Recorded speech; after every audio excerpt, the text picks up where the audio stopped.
Hey there, I'm Rob and I'm 45 years old. Recently, I got caught up in some drama with my ex-wife and how she has been treating our daughter, and honestly, I had no clue about it.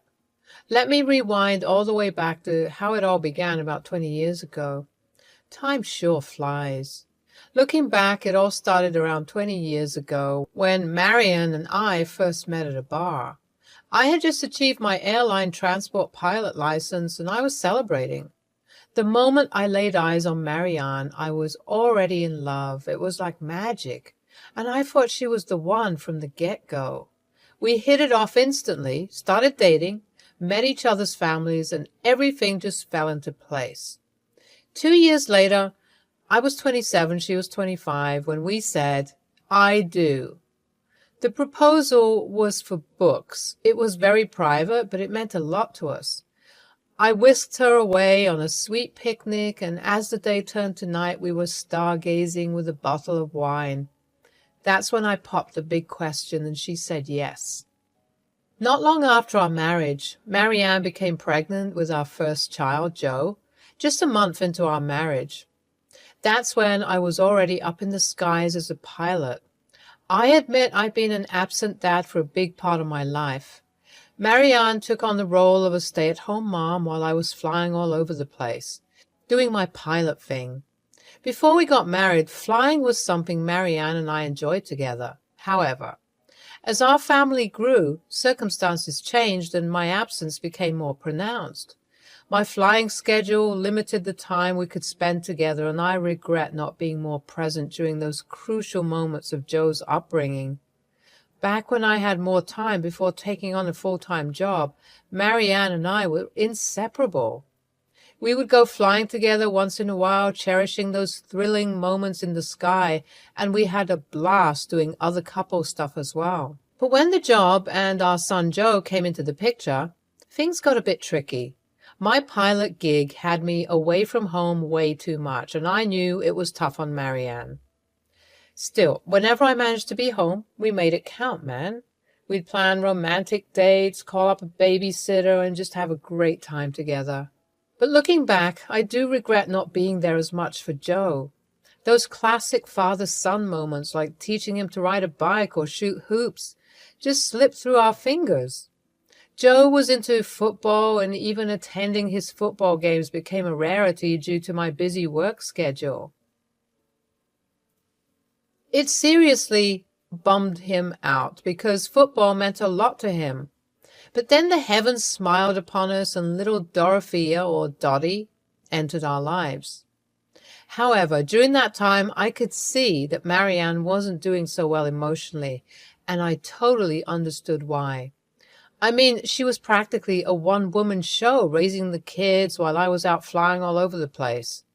While she was just a tiny tot, I lucked out and managed to switch to part-time work, which gave me more time to spend with Marianne and the kids. Marianne and I patched things up, and it felt like we were reliving our wild 20s all over again. It was a frickin' happy time. During those part-time work years, I soaked up every moment with Dottie, and it was awesome. But I couldn't help but notice that Joe had grown distant from me. I chalked it up to the typical teenage hormones and didn't dwell on it too much. Then came the time when I needed to go back to full-time work, mainly because I was the sole earner in the family. With the kids getting older, I wanted to support them, especially Joe, who would be heading to college soon. I felt a strong urge to compensate for the times I couldn't be there for him, and one way I thought of doing that was by helping out with his college tuition. Little did I know that this time, when I left for work, things wouldn't be the same when I got back home. I had just gotten home from a long flight, taken a refreshing shower, and had dinner with the kids. Then Marianne and I headed upstairs after wishing the little ones good night, and that's when she dropped a bombshell on me. I want a divorce. Whoa! That came out of nowhere. Really, Rob, it's been 17 years. I do not even recognize you anymore. I don't know the book on your nightstand. It used to be our thing, right? We hardly talk. The person I knew seems to have vanished. Every time you come home, I welcome you with open arms, but all you do is talk about your flights. I listen and then I tell you about the kids. It's like we've lost the us in all of this. I feel like I'm just a bored housewife now. If it's all in my head, tell me now. Tell me if I'm wrong. No, you're not wrong. I've let things slip, and I'm sorry for not being the person I promised to be. It's not your fault, but I can't keep holding back anymore. I haven't found someone new, but I won't lie. I thought about it. I've been trying to keep things together for the sake of the kids, but I can't do it anymore. I understand. I'm sorry, Marianne. If you want the divorce to happen, I won't stand in your way. After the separation, Marianne and I agreed that joint custody would be best for the kids, and it made sense for them to live with her since she knew them better. I was like a stranger in their lives. Surprisingly, the divorce didn't hit me as hard as I thought. Don't get me wrong, I was devastated, but I guess being away all the time had already killed the love between us. I still had respect for Marianne, though. After all, she's the mother of my kids, and I miss those little munchkins like crazy. Marianne and I completely lost touch after the divorce. Our only communication was about child support. I relied on the kids to fill me in on how things are going with her and how they were managing at their grandparents' place. I felt bad for them, honestly. I even offered to help Marianne find a place to rent, but she turned it down. Eventually, during one of their visits, the kids dropped the bombshell that they had moved in with Marianne's new boyfriend, Matthew. I guess it was bound to happen sooner or later, but I just hoped the guy treated Marianne and the kids well. I wanted to talk to her about it, but she wouldn't respond when I brought it up. The weird thing was the kids became really quiet ever since they moved in with him. It was kind of off-putting, but I didn't think much of it until Joe left for college. I helped him out with college tuition, and he was grateful for that. With Joe gone, I had to pick up Dottie from Marianne's new place, or rather her new boyfriend Matthew's place, and let me tell you, that dude gave me a sketchy vibe. The first time I saw where they lived, I was like, whoa. No judgment or anything, but it wasn't the best place, and I couldn't believe Marianne went for a guy like that. When I went to pick up Dottie, Marianne opened the door. Seeing her after so long was like a blast from the past.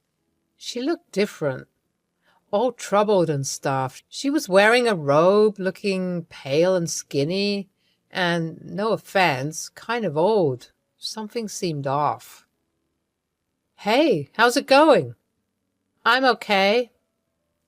Yeah, cool. So this is Matthew's place? Yep. I've been seeing him for a while now. Dorothea, can you hurry up and leave already?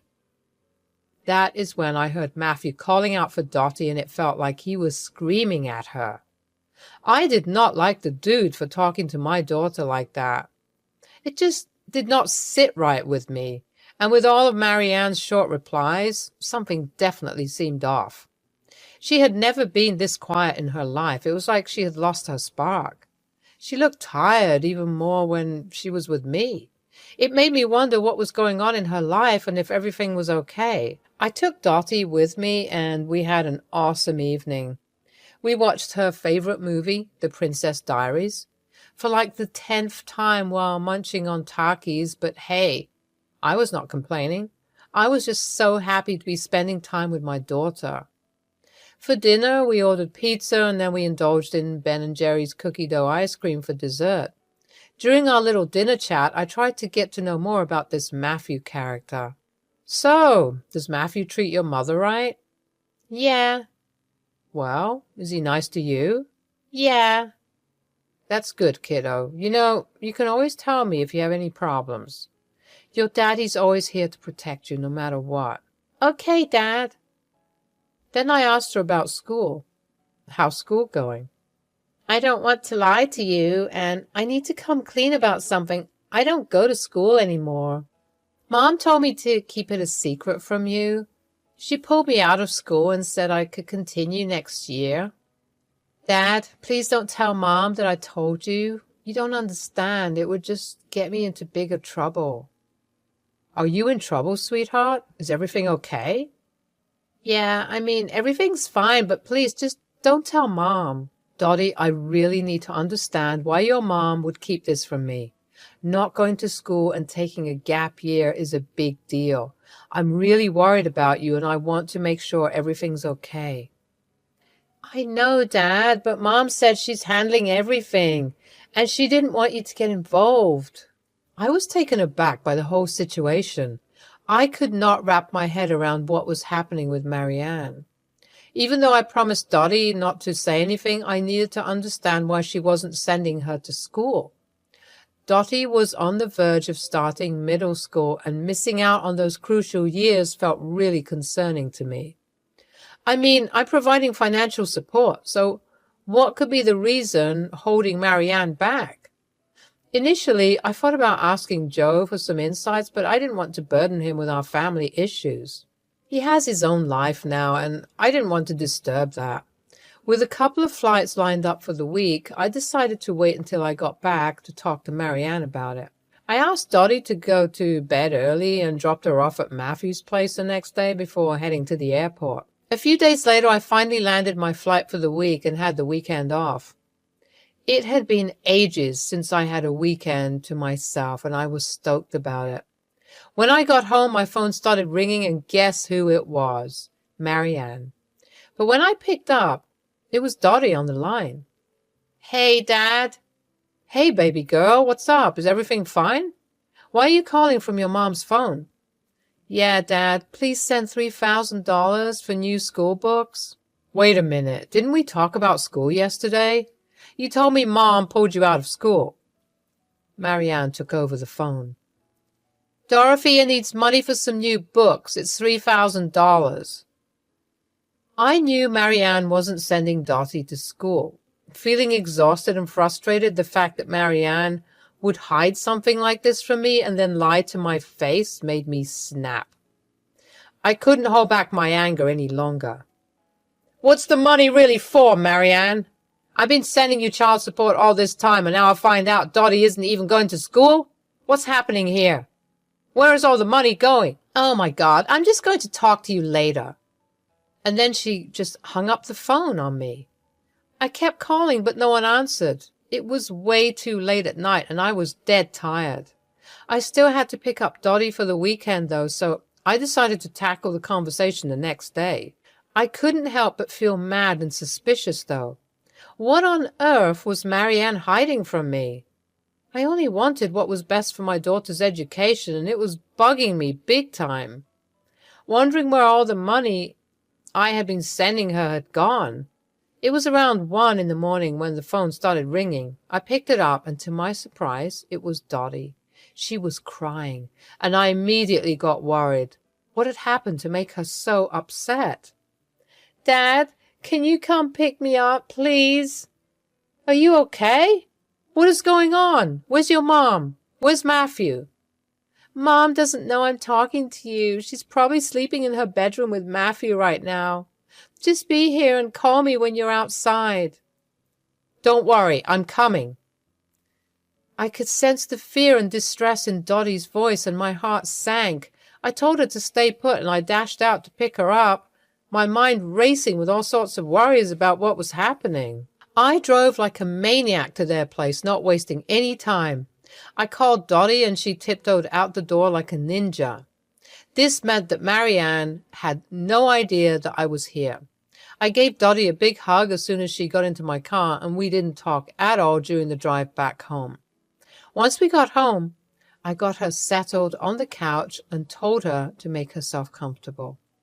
I grabbed her a glass of water, trying to ease the nerves and worry that she must have been feeling. Sweetie, you've got to be honest with me if you want me to help you out here. Okay, Dad. When Mom and Matthew found out that I told you about them pulling me out of school, they went ballistic. Mom started chucking stuff at me. What? She threw things at you? Yeah, it was like a crazy storm in there. And Matthew was yelling at me, saying all these awful things, like I'm worthless and should just disappear. What? Your mom has completely lost it. Mom said we're having some money problems and things are going downhill fast at home. What do you mean, sweetheart? We've been scraping by, Dad. It's been rough. We're having cereal for dinner. How long has this been going on for? Joe never mentioned any of this to me. Since Joe left for college.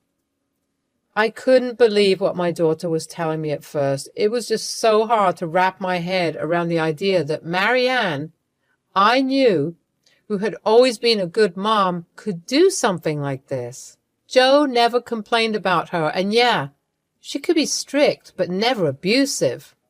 But here's Dottie claiming that Marianne slapped her and threw stuff at her, while that dude, Matthew, was spewing nasty, hurtful words at her like she was some piece of trash. My blood was boiling with anger and worry for my little girl. After putting Dottie to bed, I poured myself a drink and sat down feeling terrible. It hit me hard, thinking it was all my fault. If only I had been there for my wife and kids right from the start, maybe things wouldn't have turned out like this. Marianne had apparently gone off the rails, and now my kids were suffering because of it. It broke my heart to think they might carry trauma from all this. Hearing what Dottie went through that day made me wonder what else Joe had kept hidden from me. I had so many questions swirling in my head. Why was Marianne acting like this? What caused her to change into someone unrecognizable? Had my absence turned Marianne into a monster? The next day, I asked Dorothea to stay home and headed over to Marianne and Matthew's place. I was so furious that I feared I might actually punch that guy for what he said to my daughter. I knocked on their door, and Matthew answered. We were expecting you. Where did you take Dorothea? She's my daughter, and it's none of your business where she is. Where's Marianne? I stepped inside the house. Marianne was there, sitting on the couch, sobbing uncontrollably. I was so puzzled, I just needed the truth at this point. Oh my God, just start talking, Marianne. Why have you been behaving this way? You laid a hand on our daughter. Where has all the money been going? And you, Matthew? I've heard stuff about you too. How dare you? Marianne had known me for a long time, and she knew I didn't lose my temper easily, but when I did, it wasn't any good for anyone. Rob, I'm so sorry. I messed up big time. You see, Matthew's in serious debt and he owes a lot of money to someone. Initially, we used to take a chunk out of the child support checks you sent to pay off the debt collectors. But recently, they've been breathing down our necks, demanding the full amount, so we had no choice but to send it all to them. And I love Matthew. I was just trying to protect him. That's why I made Dottie take a gap year. You didn't care about our daughter, did you? All you cared about was protecting Matthew, someone who clearly doesn't deserve any of it. You put him above your own child, and for what? Do you realize what you've done? I'm sorry. You know, Matthew, I've tried to give you the benefit of the doubt, but I can't ignore the truth any longer. You're nothing but a loser. You're a grown man living off my child support money, and for what? What do you even do all day? I'm working on some things, all right? Working on what? Scamming people and leeching off my ex-wife? Is that your grand plan? Look, it's not as simple as you think. It's pretty simple, actually. You're a deadbeat, living off someone else's hard work. You can't even provide for yourself, let alone Marianne. And Marianne, you will be hearing from my lawyer soon. When I got back home, I knew I had to dig deep and find out if Joe was holding anything back. I hadn't been the perfect dad, but now it was my chance to step up and be there for them. I could tell my kids felt let down by their mom's actions, so I had a heart-to-heart with Joe. Marianne had been nagging him verbally, but at least he didn't face any physical abuse. That gave me more reason to take action and protect my kids.